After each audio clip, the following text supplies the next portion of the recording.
Greetings, everyone. Welcome to 2K Sports and another exciting edition of NBA Ball. I'm Brian Anderson, joined by Hall of Famers Doris Burke and Grant Hill, and the fourth member of our revealed over the years. Thanks for joining me for Crime Fix. I'm Jeanette Levy. Sean Diddy Combs has been all over the news for the last couple of weeks, not for rap music or stories about his marketing ability and business prowess, but for raids on his homes in California and Florida tied to allegations of sex trafficking, which he has denied. We know Combs is Puff Daddy, Diddy, and now Love, the rapper and producer, the clothing line designer, and business mogul. Ultimately, we know about this person and how he became who he is today. What shaped him? Let's go back to the beginning. Sean John Combs was born on November 4th, 1969 in Harlem. His mom was Janice and his dad was Melvin. We'll have more on Melvin and Janice in a bit. We know that Janice eventually moved Combs and his sister to Mount Vernon, New York after Melvin died. She worked 3 jobs to put them through private school. In a 2006 documentary, Sean Combs, portrait in black and white, emotionally a lot about his upbringing. Some of that could tell us a lot. He is today. I want to bring in Sean Sotero. He's a music journalist who covers rap and hip-hop to discuss Sean Combs' upbringing. So Sean, thanks for coming on. I want to talk a little bit about something that Sean Combs brings up in this documentary. He talks about the differences in which his grandmother treated him and his mother. He tells this story about how he was sent out by his grandma to go get cigarettes. She would give him some money to go to the corner store. He got beat up one time, didn't come back with the money was taken from him, I should say. He comes back without the money, and his mom was like, you go back and you get that money, or you don't come back, you know. And he left the house crying. His grandma wouldn't let him stay in the house, and his mom told him to get out there and use this quote. And that I thought was really interesting. He says, like, my mother, I guess, was raising me for the real world. She always told me if someone hits me, to hit them back harder. And he talked about getting into this big fight with the guy, but getting the money back and going home. What does that tell us about how Sean Combs kind of developed? You know, hit him back harder to get him. It's hard to draw I think it tells us a lot about how he wants to be seen. Doors right off the things he potentially said. There are plenty of funny athletics stories. He played football in high school. Remember, like, I mean, so, like, there's plenty of, funny, interesting things he could have said about his time growing up. I think it's wonderful that he chose that story, to present himself as a player. Davis, what is that? Thank you. What's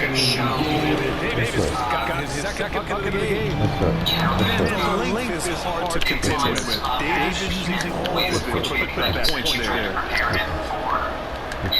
Mr. Workers' Comp settlement a fair amount for you. Here's the deal. You should never accept the first settlement. He out of balance. He stepped on the line, though. I don't care. He stepped on the line, dude. You might experience, but I think it's when you're on top, as he was for so many years, it's very difficult to portray yourself to gain appreciation. It's drive. I guess maybe one way to do it is to say, obstacles you had as a child. Another thing that we discussed was his father. And he didn't really know his father. He describes that he really remembers about his father because his father died right as he was turning 3.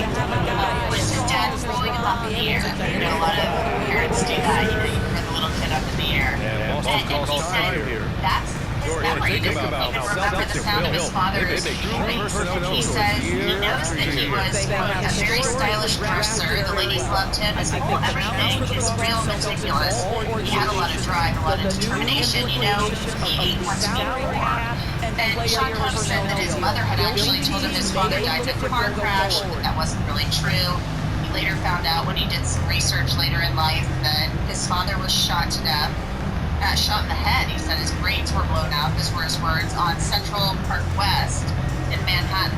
And he said his research confirmed that his father was a hustler and a gangster, so he was the son of a hustler and a gangster, something that he had long suspected. His dad ran around with Frank Lucas. Frank Lucas was a big drug dealer in the area, and he knew his dad. I mean, Frank Lucas has been on YouTube talking about this, not knowing Melvin Combs.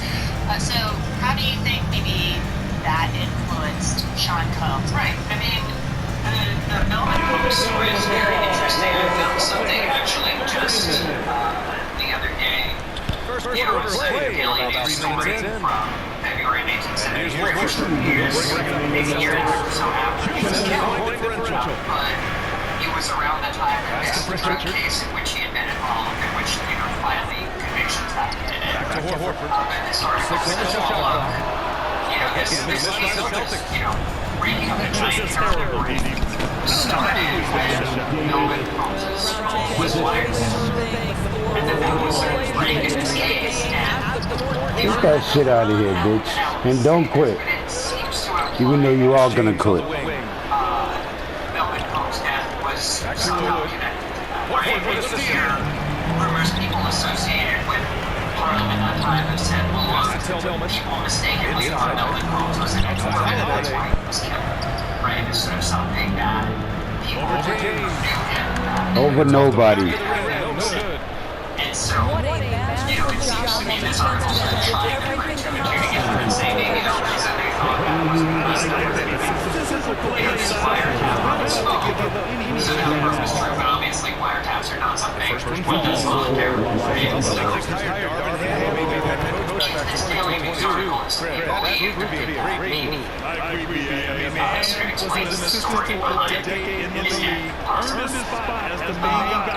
But yeah, I think, Diddy definitely had the image of his father was very important. There was a speech he gave at and you hear rumors people associated with Parliament at that time have said, well, look, people mistakenly thought Melvin Combs was an informant and that's why he was killed. Right? It's sort of something that people who knew him back then or who knew the area back then have said. And so, and Diddy talks to the snitch. That's real.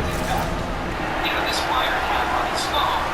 So that part was true, but obviously wiretaps are not something one does voluntarily, right? So, if this Daily News article is to be believed, Yeah, Diddy talks to the snitch. sort of explains the No story Diddy, bro. behind his death. Man, that nigga life is The crazy. last few offensive possessions have been great for them. Money's not everything. It's everything or not everything. What a way to begin this game. Dominating and holding them to the ball. And give them credit for approaching this game First thing I did was every chance they've got. look up the answer to my father. Talking about Celtics, you have to say they have a unique one-two punch.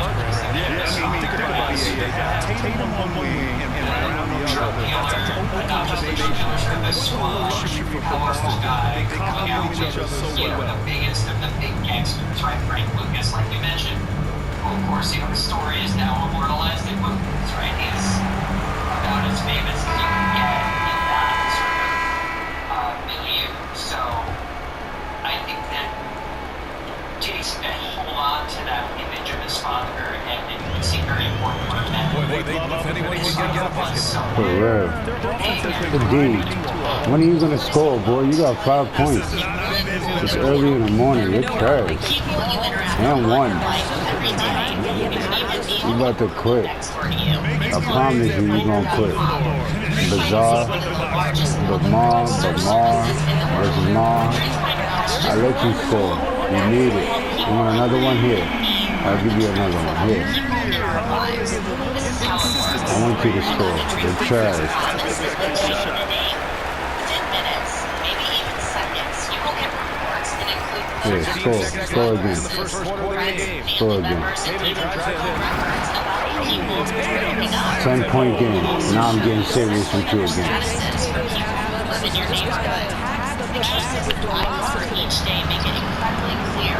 You don't have to do everything you can do to keep you in It's a scary place. So right now, Law and Crime Fix. Score. Go ahead. Score. Come on. Trash. National Secret Fixes and start accessing information about outstanding And Garrison the His champ. father, Melvin, was shot and killed. His mom, Janice, moves them to suburban New York, Mount Vernon, which is north of the Bronx, so not that far away. After his pops got killed, his snitch ass pops got killed. Real talk. His mom moves them out of New York to Mount Vernon, out of Harlem to Mount Vernon. Get away. Cops and snitch. You gotta get out of here. Shit crazy. They shot him, brains out. That's crazy. And she reportedly works 3 jobs. So Sean and his sister, Sean Working Combs and his 3 sister, jobs. go to private school. And he went to a Montessori school at one point in time. Wall Street Journal said it was a school that created a lot of people who went into the so-called creative elite, and they called it, I think, the Montessori Mafia. And so he was a member.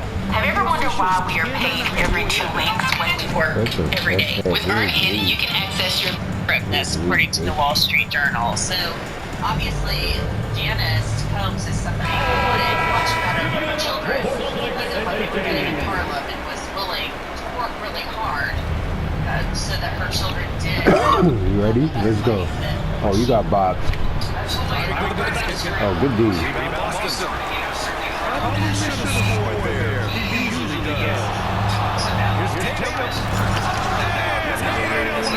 Okay. I see that you woke up.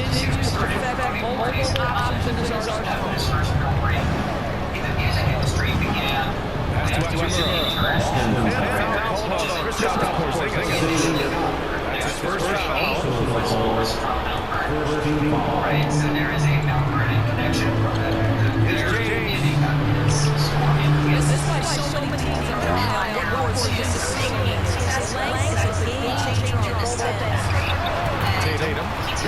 Very discriminating. Actually, like he was pretty good at sex.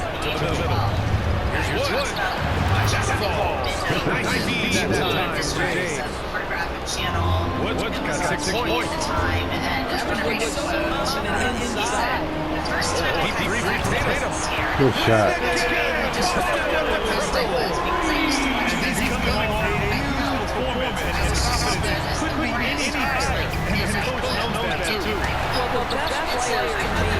Alright, I see you got some confidence.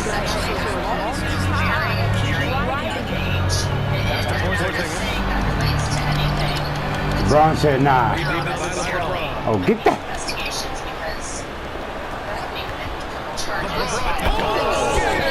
He was talking about being sexually active at a very young age. I talked to people who say, Diddy is stupid. Cassie was beautiful.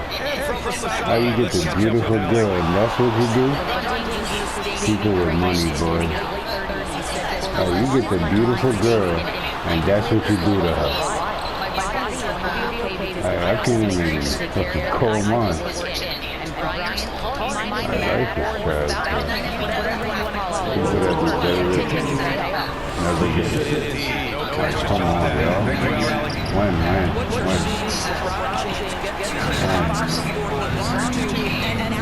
Good deed. Damn, boy, I'm killing you. I'm killing you. Look what Davis is doing to y'all. What? Nah, boy. You got no chance. He's getting scary. That was the time in which I had realized I had determined Braun said not today. I found that interesting too because it was like he couldn't handle that pain. So he shuts it off. And then he just got away with one there. I mean, that's a shot typically made.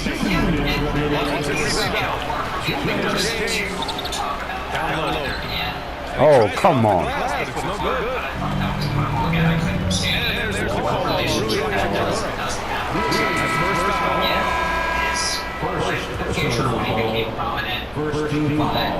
He talks in that film. Right? He says, I'm friends, and I feel like so right there. Physical play by the Lions. Very physical.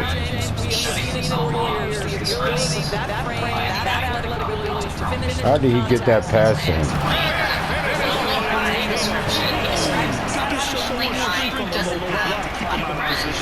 There's a couple of things here, I think. Certainly the effort, the willingness to fight, and the willingness to push him off his I don't think he can make a good friend. I don't think I'm someone who's going to hold their finger or something. I don't think I'm going to have the patience to really slow down to give them the attention that they need. And what I found really interesting about that is that he was talking about how he is a workaholic. He should be the machine. He said that was very well throwing himself And the question they're going to ask somebody who is it a problem with the scheme or is it a problem with that judge? Sure. I mean, look, if you talk to my friend Zach O'Malley Greenberg, who wrote for Forbes for many years, and wrote a book in part about Diddy and interviewed him, and kind of broken down as like this sort of shorthand for Diddy is he doesn't sleep, right? He's always going sleep. 1:16 left in the first half. And like very relatively few hours a night, and To the you get a paint. sense of that.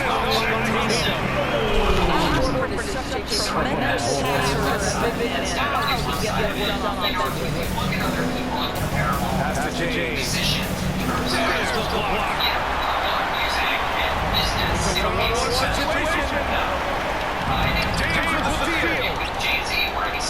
Break. Here come the Lakers. Here's Reeves. Here's James.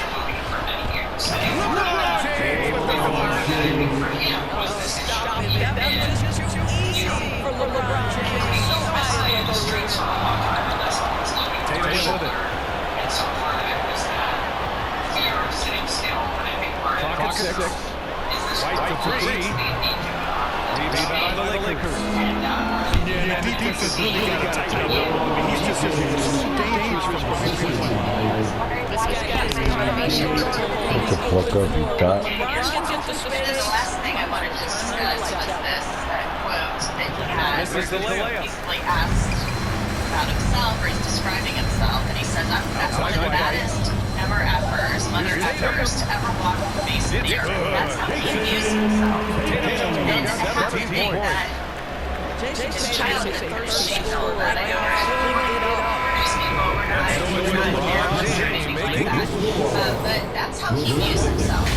As one of the toughest people to ever walk the face of the earth. That's what he's saying. He's saying from the camera describing himself that way. And this is somebody who, at the age of almost 3, loses his father. His mom moves him up to Mount Vernon. She's working 3 jobs, one for Bangladesh, trying to put him through private school so he has enough money.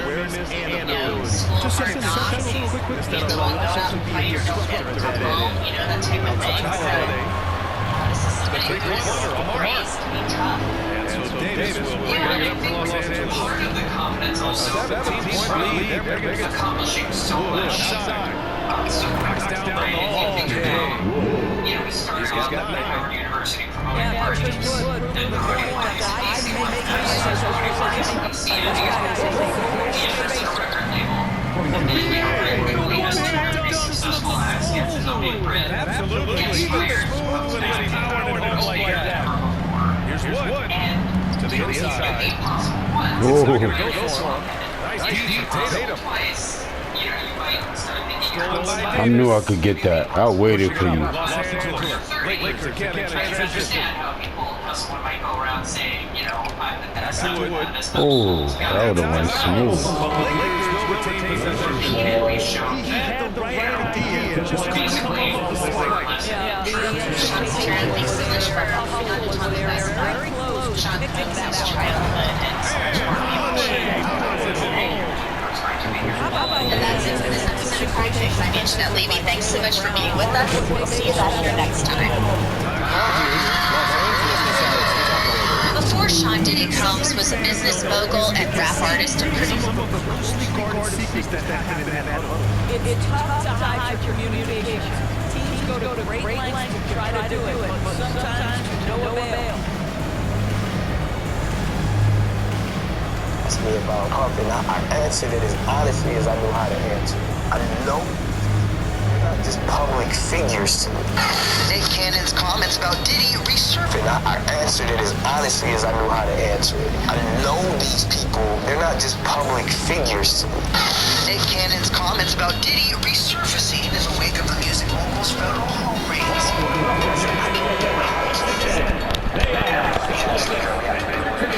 Love and understanding will get covered. The Massive Singer host Kenny Julia on his Council Culture podcast in January, addressing what he said earlier in December about what he was with Angela the aftermath of Diddy's sexual assault allegations from his ex. Diddy denies the claims, but still they ultimately cited his work noting number of appearances recorded for Diddy's home raids. How do you feel like, a nice comment for Cassie with everything that's been happening with Diddy? There's a lot of things inside.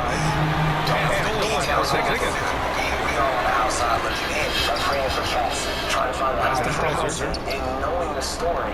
It's always the right thing to talk about. I was like, this is a Brown with it. To the wing.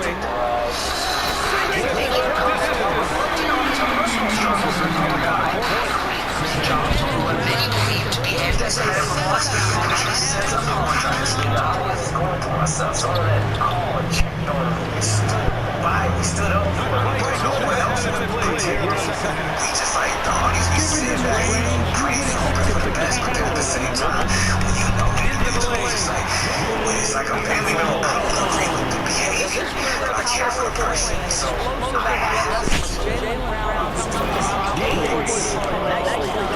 it comes up. Putting it down. Never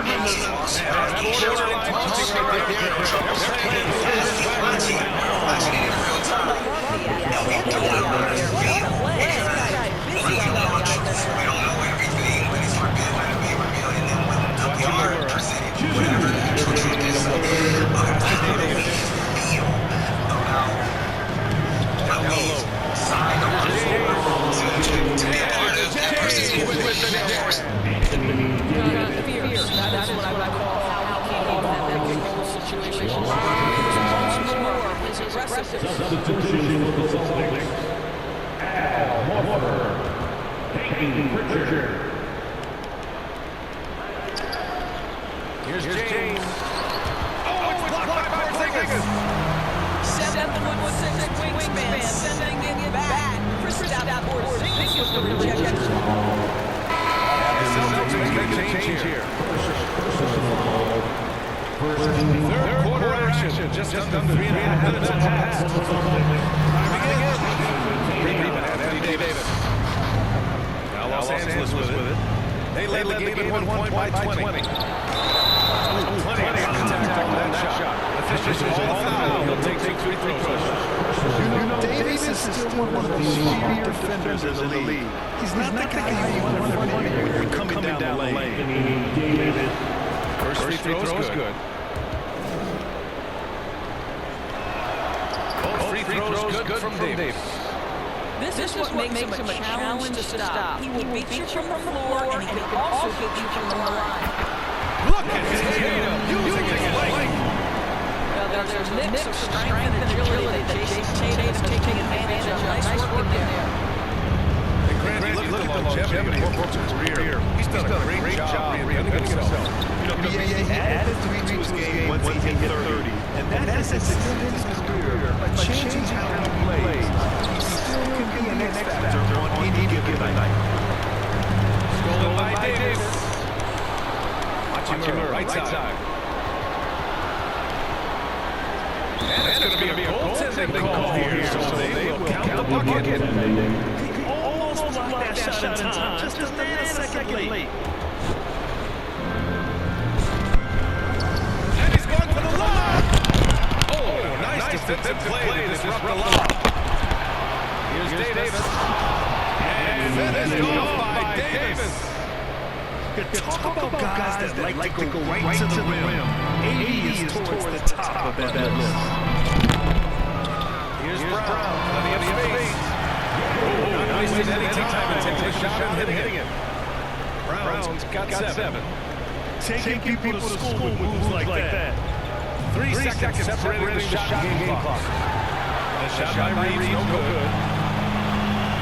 Unloads. The kick to Tatum. Oh, it's stolen by Hachimura. Out of bounds. It'll be Celtics ball. Celtics ball.